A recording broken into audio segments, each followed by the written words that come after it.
Marley Hayden, not in our name. Here at Democracy Now!, democracynow.org, The War and Peace Report. I'm Amy Goodman. Our guest is Professor Cass Sunstein. He is co-authored with Professor Richard Thaler, Nudge, Improving Decisions About Health, Wealth, and Happiness.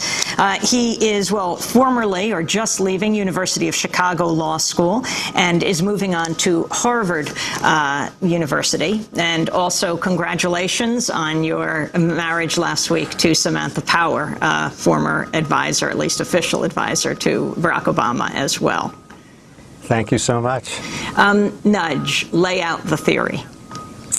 Okay, the basic idea is that the United States has been caught for many years between the people who say markets, markets, markets, markets, and then they add markets, markets, markets, and the people who say mandates and bans. Whenever there's a problem, people are suffering, then we want the government to intervene and impose a requirement. What we think is that often this is a false dichotomy, that the markets, markets, markets will lead to undue suffering and deprivation, that the mandates and bans often are too rigid, they have unintended bad consequences, they sometimes have some of the defects of socialist solutions to problems. What we think with the idea of nudge is that ordinary people, meaning all people, sometimes blunder. We sometimes have self-control problems, we sometimes don't have adequate information, we sometimes are too optimistic about our future, both as individuals and as nations facing, let's say, hurricane or climate change or security threats, and that sometimes the best approach government can take is a nudge, which doesn't require anyone to do anything, but can set up a situation or a context in a way that leads people and governments to make better decisions. An example of a little nudge is that Congress should enact very soon a greenhouse gas inventory by which American citizens see who are the big contributors to the climate change problem. Amazingly, there isn't a greenhouse gas inventory. That little nudge, there's every reason to think, would achieve considerable good, because no company likes to see in the newspaper that it's one of the worst contributors to the climate change problem. So information disclosure is a really simple, often costless, and sometimes very effective nudge.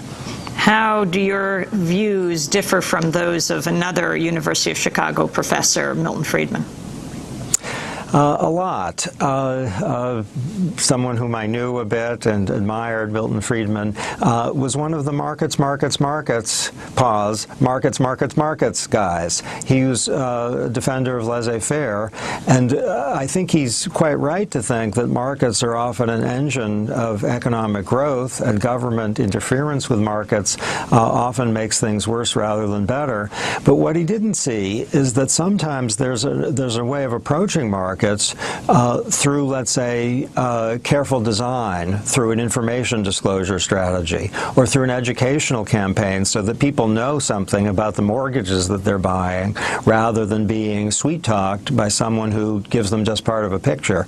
There's a way for government to respect freedom of choice, not to ban, which Friedman hated, while also playing a constructive role in helping people who often find things confusing and complicated, and as a result blunder. Another way to put it is Milton Friedman had a sense that everybody was a little like Mr. Spock of the old Star Trek show. That is, his sense, at least in his policy recommendations, attributed such knowledge and foresight to humanity that they looked like economic man.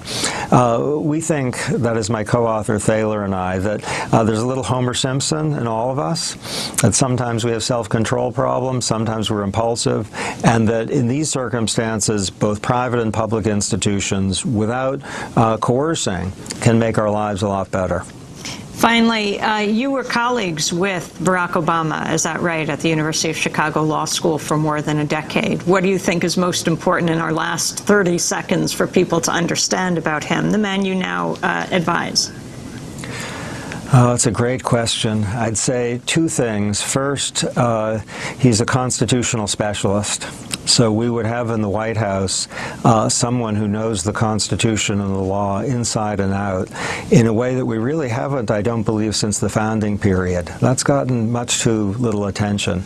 The second thing I'd say about Senator Obama, the person I know, is he is a person of great calm. Reminds me a little bit of Franklin Delano Roosevelt, actually. We're going to have to leave it there on that note. Professor Sunstein, thanks for joining us, co-author of Nudge and an advisor to Barack Obama. Our website's democracynow.org. I'm Amy Goodman. Thanks for joining us.